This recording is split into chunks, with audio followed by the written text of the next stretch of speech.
سب سے بالا و اعلیٰ ہمارا نبی، دونوں عالم کا دولا ہمارا نبی، دونوں عالم کا دولا ہمارا نبی، اور خلق سے اولیاء، اولیاء سے رسول، خلق سے اولیاء، اولیاء سے رسول، اور رسولوں سے اعلیٰ ہمارا نبی، اور پوچھ گئی جس کے آگے سبھی مشالیں، پوچھ گئی جس کے آگے سبھی مشالیں، شمع وہ لے کر آیا ہمارا نبی، شمع وہ لے کر آیا ہمارا نبی، اور ذکر سب پھیکے جب تک نہ مذکور ہو، ذکر سب پھیکے جب تک نہ مذکور ہو، نمکین حسن والا ہمارا نبی، اور سارے اچھوں میں اچھا سمجھیے جسے ہے اس اچھے سے اچھا ہمارا نبی، سارے اونچوں سے اونچا سمجھیے جسے ہے اس اونچوں سے اونچا ہمارا نبی، اور کون دیتا ہے دینے کو اونچا ہی ہے، دینے والا ہے سچا ہمارا نبی، اور ہم سبوں کو رضا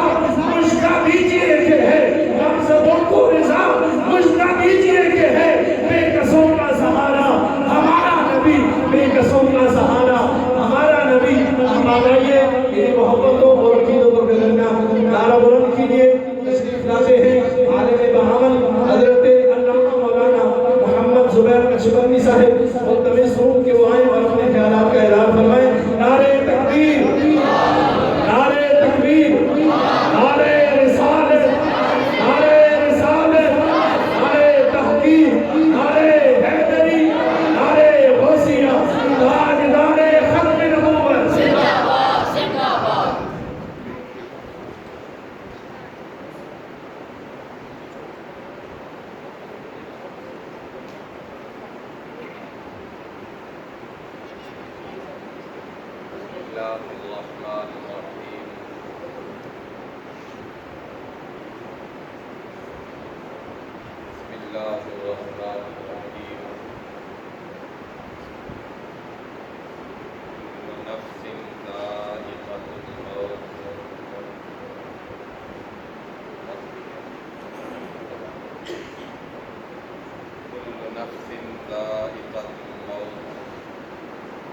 وقال الله تعالى في مقام آخر إنك ميت فإنهم ميتون.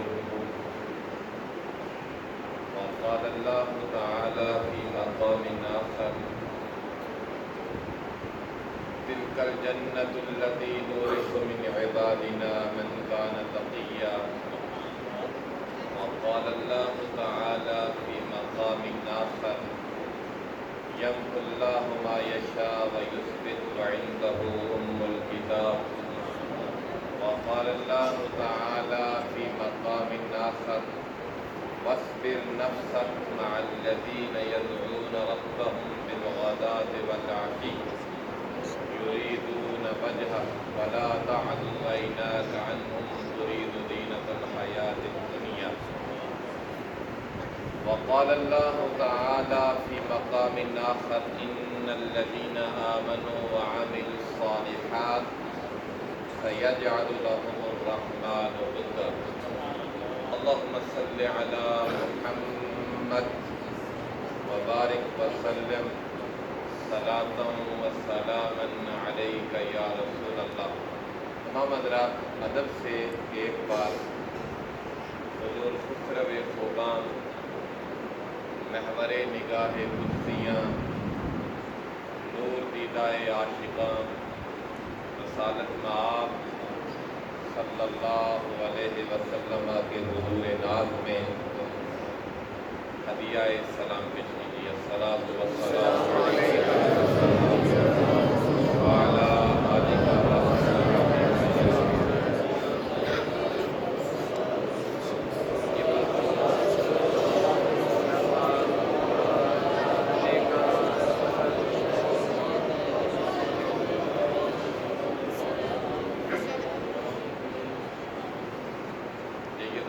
کرام، سادات اعلام،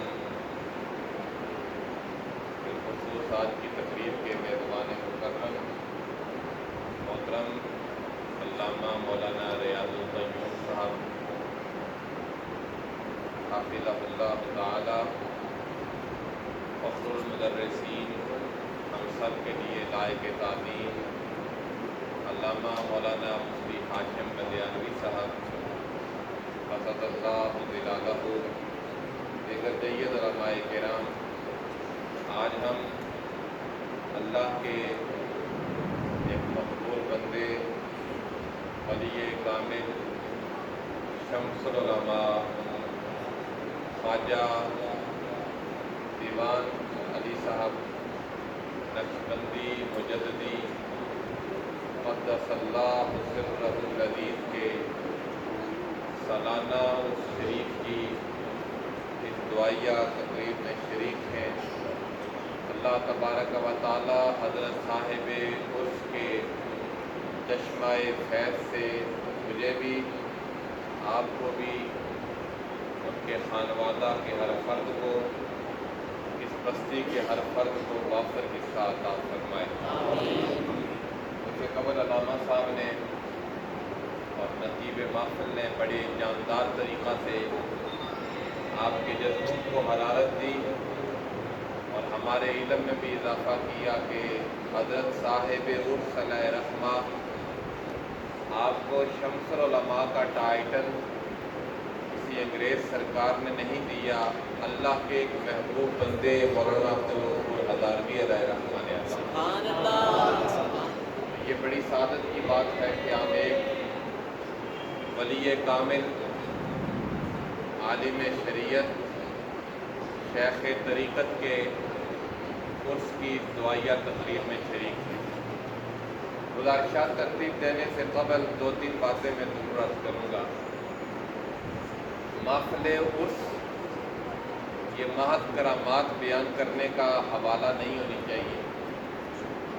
عرس کی محفل دل کی صفائی، روح کی تازگی، سوچ کی پاکیزگی، خیالات کی طہارت اور عقیدے کی پختگی کا ذریعہ بننی چاہیے۔ تو یہ بات ہے نشین رہے، جس طرح ہمارے اعراف کی محافل ہوتی ہیں کہ مولانا صاحب آتے ہیں اور کرامتیں بیان کرتے ہیں، ٹھیک ہے یہ حق ہیں کرامات، لیکن عرس کی تقریب کا بنیادی مقصد وہ اصلاح احوال ہے۔ بعض نعرے لگانا نہیں ہے بلکہ اپنی اصلاح کرنی ہے اور لوگوں کی اصلاح کرنی ہے۔ دوسری بات، آپ نے میری گفتگو کے ہم رکاب رہنا ہے، اگر آپ کو تسکین نہ ہوئی تو آپ علامہ ریاض القیوم صاحب ان سے شکوہ کیجیے گا۔ دل کو تسکین نہ ہو تو میں دامن، ایک بات تو میں قدے میں آتو سہی۔ تیسری بات، میں کچھ جو بھی بیان کروں گا کوشش کروں گا قرآن و حدیث کے زیر سایہ بڑے سادہ انداز میں آپ تک بات پہنچائی جائے۔ آپ نے ہر بات کو اپنے ریکارڈ میں رکھنا ہے۔ ایسا نہیں ہونا چاہیے کہ ایک کان سے بات سنی اور دوسرے سے نکال دی، یا سبحان اللہ اور ماشاء اللہ میں ساری گفتگو جو ہے وہ تبدیل ہو جائے۔ نہیں، آپ نے کچھ سیکھ کر جانا ہے، کچھ حاصل کر کے جانا ہے، کچھ سیکھ کر جانا ہے۔ سرنامہ کلام میں میں نے قرآن مجید سے 6 مقامات تلاوت کیے۔ ایک سورہ انبیاء سورت نمبر 21 آیت نمبر 35، دوسرا مقام سورہ زمر سورت نمبر 39 آیت نمبر 30، تیسرا مقام سورہ مریم سورت نمبر 19 آیت نمبر 63، چوتھا مقام سورہ کہف سورت نمبر 18 آیت نمبر 28، پانچواں مقام سورہ رات سورت نمبر 13 آیت نمبر 39، اور چھٹا مقام سورہ مریم سورت نمبر 19 آیت نمبر 96۔ بڑی توجہ سے یہ باتیں سننی ہیں آپ نے۔ اس کائنات میں جو بھی آیا اسے بالآخر موت کے راستے سے گزرنا ہے۔ کوئی شیخ طریقت ہو، کوئی ریڑھی بان ہو، کوئی عالم دین ہو، کوئی بڑے منصب والا ہو، کوئی چھوٹی سی تجوری والا ہو، کوئی فٹ پاتھ پر جوتے گانٹھنے والا ہو، کوئی تاج شاہی پہننے والا ہو، اللہ نے فرمایا کل نفس ذائقۃ الموت، ہر ایک نے موت کا ذائقہ چکھنا ہے۔ اس آیت کا سب سے بہترین تبصرہ حضرت میاں محمد بخش علیہ الرحمہ نے کیا۔ آپ فرماتے ہیں جیون جیون جھوٹا نامہ، موت خلی سرتے، لکھ کروڑ تیرے تیسانے خاک اندر رل سکتے۔ ہر ایک نے دنیا کو چھوڑ جانا ہے۔ میں آپ کو فرق بتانا چاہتا ہوں کہ زندہ کون رہتا ہے۔ پہلے یہ بات ذہن نشین کر لیں کہ ہر ایک نے مرنا ہے۔ محمد زبیر احمد نے مرنا ہے، آپ نے مرنا ہے۔ یہ آپ کا یقین استحضار قلبی کے حد تک ہونا چاہیے کہ ہر ایک نے مرنا ہے۔ حضرت میاں صاحب علیہ رحمہ فرماتے ہیں کچھ بسا نہیں سا آئے گا، مان گیا پھر کرنا، جس سے نو چھڑ چھڑ رکھیں خاک اندر بند کرنا۔ اور پھر دنیا کی بے ثباتی کا ذکر کرتے ہوئے کہتے ہیں سہ سنگار سنگت سے جتھے اوڑک بکھاں پئیاں، جنہ باج پل سے جیندے وہ شکلاں یاد نہ رہیاں۔ تو ہر ایک نے مرنا ہے۔ جو بھی اس کائنات میں آیا اسے موت کی دہلیز کو عبور کرنا ہے، اسے دنیا کا سٹیج چھوڑ کر اللہ کے حضور پیش ہونا ہے۔ بلکہ وہ ہستی جن کا ہم کلمہ پڑھتے ہیں جناب رسالت مآب صلی اللہ علیہ وسلم، جن کے لیے اللہ نے شجر و حجر کو پیدا کیا، جن کے لیے اللہ تعالیٰ نے سمندروں کو روانی کا نور عطا کیا، جس کے لیے اللہ نے آبشاروں کی نغمگی کو تخلیق کیا، وہ ہستی جس کے لیے اللہ نے آسمان کی کہکشاؤں کو بنایا، وہ ہستی جس کے لیے اللہ نے دہلہاتے کھیتوں کو بنایا، وہ ہستی جو وجہ تخلیق کائنات ہے۔ ذات رسول کے لیے اللہ پاک نے فرمایا سورہ زمر، یہ قرآن کا سورہ نمبر 39 ہے، اس کی آیت نمبر 30 ہے، انک میت، اے نبی آپ پر بھی موت کی کیفیت طاری ہوگی۔ اب باتیں نشین کر لینا، میں جملہ جو بول رہا ہوں، اے نبی آپ پر موت کی کیفیت طاری ہوگی۔ ادھر فرمایا ہر ایک نے موت کا ذائقہ چکھنا ہے، ادھر فرمایا آپ پر بھی یہ کیفیت طاری ہوگی۔ وہ ہستی جو وجہ تخلیق کائنات ہے، اس کے لیے بھی فرمایا کہ ظاہراً آپ کو بھی پردہ کرنا ہے، لیکن اس کی تقریب میں آنے والے معزز شرکاء، میں اہل علم کا دامن تھام کر آپ کے احساسات پر دستک دینا چاہتا ہوں کہ حضور کا وصال حق ہے، حضور کا دنیا سے پردہ کر جانا حق ہے، لیکن ایک فرق رکھنا چاہیے کہ حضور کی موت اپنے لیے تھی، امت کے لیے مصطفیٰ آج بھی زندہ ہے۔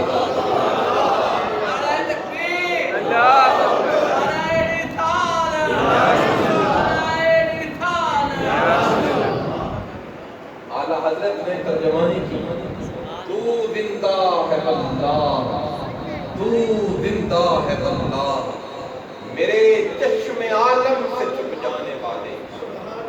موت کیا ہے؟ بڑے ایمان کی بات ہے، آپ کو یہ لذت رہے گی، ابھی ربیع الاول شریف کی آمد ہے۔ موت کیا ہے؟ روح کا پرندہ جسم کے پنجرہ سے جدا ہو جائے، یہ موت ہے۔ اچھی روح اس کا ٹھکانہ اچھی جگہ ہوتی ہے، بری روح اس کا ٹھکانہ بری جگہ ہوتی ہے۔ حضور کی روح نکلی، اس نے رب سے پوچھا، مولا بتا میرا ٹھکانہ کون سی جگہ ہے، میرا آستانہ کون سی جگہ ہے، میرا آشیانہ کون سی جگہ ہے، میرا مسکن کون سی جگہ ہے، میرا مستقر کون سی جگہ ہے۔ آدمی شاہ صاحب رحمۃ اللہ علیہ کی بات ہے اور مجدد صاحب کی بات ہے، حضور کی روح نے پوچھا باری تعالیٰ بتا میرا ٹھکانہ کون سی جگہ ہے۔ آواز آئی میرے حبیب کی روح، میں نے تجھے اپنے حبیب کے جسم سے نکالا اس لیے ہے کہ میرا قانون ایبسلیوٹلی ہر ایک کے لیے کل نفس ذائقۃ الموت، اس قانون کو پورا کرنے کے لیے تجھے اپنے حبیب کے جسم سے نکالا۔ اور اگلا قانون یہ ہے کہ اعلیٰ روح اعلیٰ جگہ میں جاتی ہے، اس کائنات میں میرے محبوب محمد کے جسم سے اعلیٰ جگہ ہے ہی نہیں۔ میرے خیال میں آپ کو بات سمجھ نہیں آئی، ورنہ آپ جوم جاتے۔ حضرت مہدی الفاسی مطالع المسرات شرح دلائل الخیرات میں نقل کرتے ہیں کہ رسول اللہ کی شان سن کر جس کے دل کے اندر سکون کی کیفیت طاری نہ ہو، اسے اپنے ایمان کی فکر کرنی چاہیے۔ پھر آپ کو بات بتا رہا ہوں کہ لوگ کہتے ہیں کہ وہ بھی مر گئے، بھئی فرق تو رکھو۔ سرکار پر موت کی ایک کیفیت طاری ہوئی، سرکار کی روح جب نکلی تو اس نے رب سے پوچھا بتا مولا میں تیرے حبیب کی روح ہوں، میرا ٹھکانہ کون سی جگہ ہے، میرا مسکن کون سی جگہ ہے، میرا آشیانہ کون سی جگہ ہے۔ فرمایا میرا قانون ہے کہ اعلیٰ روح اعلیٰ جگہ پر جاتی ہے، بری روح بری جگہ پر جاتی ہے۔ تو میرے حبیب کی روح ہے، میرا قانون ہے کہ اعلیٰ روح کے لیے اعلیٰ جگہ ہے۔ میں نے اپنے محبوب محمد کے جسم سے اعلیٰ جگہ بنائی نہیں ہے، میرے محبوب محمد کے جسم میں چلی جاتی۔ یہ سرکار کی ذات پر کیفیت طاری۔ تو قرآن نے یہ بات تو اشکار کر دی کہ ہر ایک پر موت طاری ہوگی۔ سورہ رحمان، یہ قرآن کا سورہ نمبر 55 ہے، آیت نمبر 26 ہے۔ اللہ فرماتا ہے کل من علیہا فان، ہر ایک نے مر جانا ہے، ہر ایک نے ختم ہو جانا ہے، ہر ایک نے فنا ہو جانا ہے، اور اس دنیا میں کوئی رب کو نہیں دیکھ سکتا۔ اور آپ جانتے ہیں سرور کائنات نے حضور کو، سرور کائنات نے حضور الہ میں جا کر اللہ کو دیکھا، اللہ کی آنکھوں سے دیکھا۔ اس دنیا میں کوئی اور اللہ کو نہیں دیکھ سکتا۔ کیوں؟ اس لیے کہ ہم فانی ہیں، باقی کو دیکھ کر پھر مر جائیں تو یہ اس کی شان کے خلاف ہے۔ اب آپ سمجھ رہے ہیں؟ باقی کو ہم دیکھیں پھر فنا ہو جائیں تو یہ اس کی شان کے خلاف ہے۔ جنت میں ہر ایک دیکھے گا، کیونکہ اس کے بعد فنا نہیں ہے، وہاں ہر ایک کو زیارت ہوگی۔ قربان جائیں، شب معراج رب ذوالجلال نے مصطفیٰ کو اپنی بارگاہ میں بلایا، اور میاں صاحب نے انتہا کر دی، فرماتے ہیں حسن و رفتول بلاسی، عرشوں چاڑ اندھیرے، 11 ہار کلام کرے گا تم میرے ہم تیرے۔ یہ احتیاط تمنا، یہ عذاب جنون کہ میں تیری بات کروں اور تیرا نام تک نہ لوں۔ اپنی بارگاہ میں بلائے گا اور اپنے حبیب کو زیارت کروائے گا۔ اس کائنات میں کوئی رب کو نہیں دیکھ سکتا، مصطفیٰ کریم نے دیکھا، کیونکہ مصطفیٰ کریم علیہ السلام نے رب کی زیارت کی۔ تو آپ تک جو موت کی کیفیت طاری ہوئی وہ قانون کو پورا کرنے کے لیے تھا، رہ گیا مصطفیٰ کریم علیہ السلام۔ تو ملا علی قاری کا جملہ ہے، یا ان کو تو چھوڑیے، علامہ اقبال علیہ رحمہ کا ایک جملہ ہے۔ اقبال کہتے ہیں فروغت تو صبح آثار الظہور، چشمے تو بنندائے ما فی الصدور۔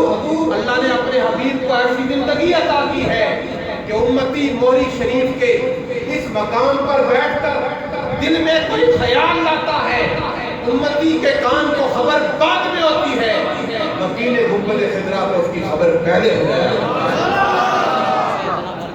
حاضرین گرامی، ہر ایک نے دنیا سے چلے جانا ہے۔ اس کی تقریب دراصل ذہن کی اور دماغ کی زمین کو نیکی کے لیے آراستہ کرنے کا ذریعہ ہے۔